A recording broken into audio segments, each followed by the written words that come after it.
ক্রিয়ার শেষে তে থাকবো, তে থাকবে, তে থাকবা, তে থাকবেন যদি পাই তাহলে সেটা হয় future continuous tense.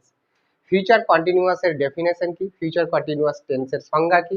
Future continuous টেন্সের সংজ্ঞা হচ্ছে যে ভবিষ্যৎকালে কোনো কাজ চলতে থাকবে বোঝাতে, ভবিষ্যৎকালে কোনো কাজ চলমান অবস্থায় থাকবে বোঝালে সেটা হয় ফিউচার কন্টিনিউয়াস টেন্স। ভবিষ্যৎকালে কাজটা কি হবে, তার অবস্থাটা কেমন থাকবে, চলমান অবস্থায় থাকবে, সেটা হয় future continuous tense. Future continuous টেন্সের কি করে বুঝবো? প্রথমেই তো ক্রিয়ার শেষে ব থাকবে, ব অক্ষরটা থাকবে, আর কি বলেছে, আর ক্রিয়াতে তে থাকবে, তে থাকবো, তে থাকবা, তে থাকবেন, পাবো, তাহলে সেগুলো হবে future continuous tense. Okay, shall be বা উইল বি যে কোনো একটা ইউজ করতে পারি, কিন্তু শ্যাল বি কোথায় বসে? শুধুমাত্র আয়ের ক্ষেত্রে বসে, আর বাকি সব ক্ষেত্রেই সব সাবজেক্টেই কি বসবে? উইল বি বসবে। সব সাবজেক্টেই উইল বি বসবে, শুধুমাত্র আয়ের ক্ষেত্রেই শ্যাল। তাহলে subject plus will be plus verb I N G plus object কিংবা আদার ওয়ার্ডস। এখানে দেখো যে অক্সিলারি ভার্ব কোনটা? অক্সিলারি ভার্ব কত প্রকার? দুই প্রকার, একটা হচ্ছে প্রাইমারি অক্সিলারি আর একটা হচ্ছে মোডাল অক্সিলারি। তো এটা হচ্ছে শ্যাল, উইল, এগুলা মোডাল অক্সিলারির মধ্যে পড়ে। তাহলে দেখো যে এই যে এটা হচ্ছে মেইন ক্রিয়া বিটা, আর একে সহায়তা করেছে, কে সহায়তা করেছে? উইলটা সহায়তা করেছে। এখানে দেখো তাহলে উইল বি একসাথে হয়েছে। তারপরে এটা দেখো যে ভার্ব, কিন্তু এই ভার্বটা হচ্ছে নন ফাইনাইট ভার্ব, বিটা এখানে ফাইনাইট ভার্ব আর ভার্ব আইএনজি হচ্ছে নন ফাইনাইট ভার্ব। কারণ হচ্ছে আমরা জানি যে যদি কোনো বাক্যে একবার ফাইনাইট ভার্ব ইউজ হয়ে গেলে তারপরে যতগুলি ভার্ব ইউজ হয় সবগুলি ভার্ব কিন্তু নন ফাইনাইটই হয়। তাহলে এই হচ্ছে স্ট্রাকচার। এবার এই স্ট্রাকচারটা দিয়ে দেখো বাক্যগুলি আমি অলরেডি এখানে গঠন করেছি, মানে বাক্যগুলিকে বাংলা থেকে ইংরেজিতে ট্রান্সলেশন করে রেখেছি। দেখো যে প্রথমের বাক্যটা দেখো যে এখানে আমি লিখেছি যে তে থাকবো, তে থাকবা, তে থাকবে, তে থাকবেন, পাবো, প্রত্যেকটা ক্রিয়ার শেষে পাবো এইটা। কিন্তু দেখো যে সে খেলতে থাকবে, এখানে দেখো যে খেলতে থাকবে পেয়েছি নাকি, তাহলে এটা ফিউচার কন্টিনিউয়াস টেন্স। তাহলে দেখো যে এখানে কি বলেছি, হি বা সি যে কোনো একটা সাবজেক্ট ইউজ করতে পারো। তাহলে এখানে দেখো যে হি সাবজেক্ট ইউজ করেছি, এখানে হি উইল বি, এই যে সাবজেক্ট বসে গেছে, তারপরে উইল বি, তারপরে ভার্বটা দেখবো যে প্লে, প্লে মানে হচ্ছে খেলা করা, প্লে থেকে এসছে আইএনজি প্লেইং, তাহলে হি উইল বি প্লেইং, সে খেলতে থাকবে।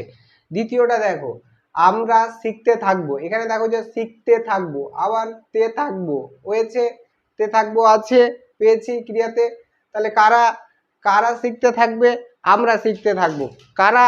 আমরা, আমরা শিখতে থাকবো নাকি। তাহলে এখানে উই সাবজেক্ট, তাহলে উই সাবজেক্ট হয়ে গেল, তারপরে উইল বি, উইল বি, তারপরে দেখো যে ভার্ব শেখা, শিক্ষা করা, লার্ন, লার্ন থেকে এসছে লার্নিং, আর কোনো শব্দ নেই, ফুল স্টপ, অ্যাসার্টিভ চিহ্ন যেহেতু বসবে কারণ হচ্ছে অ্যাসার্টিভ সেন্টেন্স। দেখো যে উই উইল বি লার্নিং, আমরা শিখতে থাকবো। তারপরে দেখো আপনারা ভিডিও দেখতে থাকবেন, আপনারা ভিডিও দেখতে থাকবেন, কারা ভিডিও দেখতে থাকবেন বলেছি আমি, আপনারা ভিডিও দেখতে থাকবেন। তাহলে কারা সাবজেক্ট এখানে? তোমরা, আপনারা।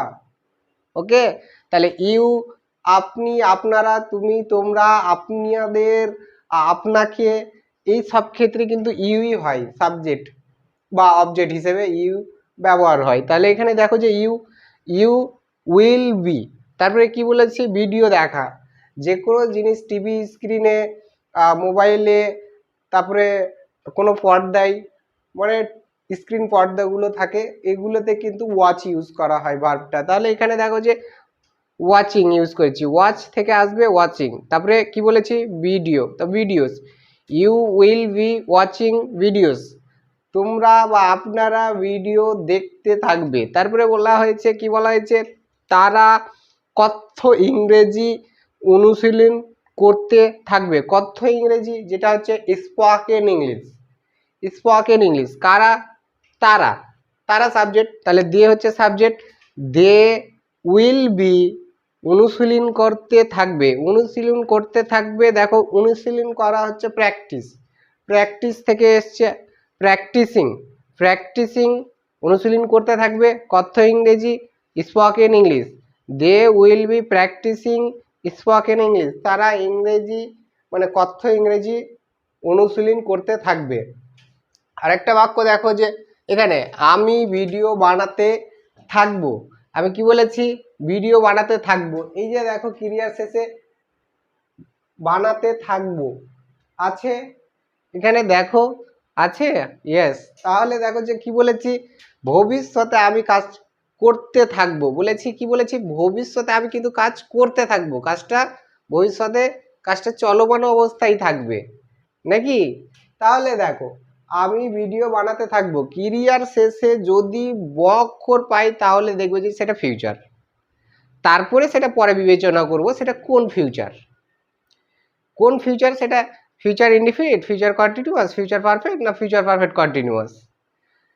কন্টিনিউয়াস কি চলমান অবস্থায় থাকবে, তো এখানে এটা কন্টিনিউয়াস আর এখানে সময়ের উল্লেখ নেই, তার মানে এটা ফিউচার কন্টিনিউয়াস, এটা future continuous, future perfect continuous না, তো এটা ফিউচার কন্টিনিউয়াস। তাহলে দেখো যে আমি ভিডিও বানাতে থাকবো, তাহলে এখানে দেখো যে আমি কি বললাম যে আয়ের ক্ষেত্রে শ্যাল আর বাকি সব ক্ষেত্রে উইল।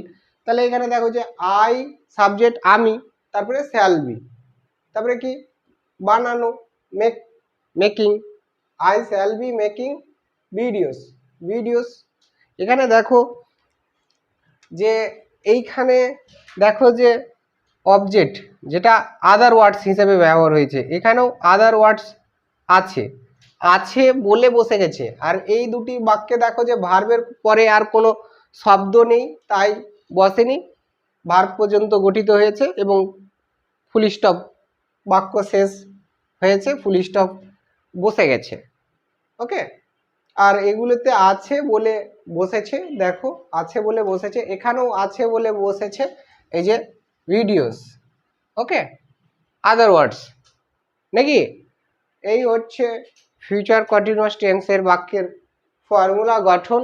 যদি আমরা ক্রিয়ার শেষে তে থাকবো, তে থাকবা, তে থাকবে, তে থাকবেন বোঝাই, তাহলে সেগুলো হয় future continuous tense. So if the video is helpful, please like, comment, share and subscribe to the channel. Okay, so thanks for watching, see you again in other videos.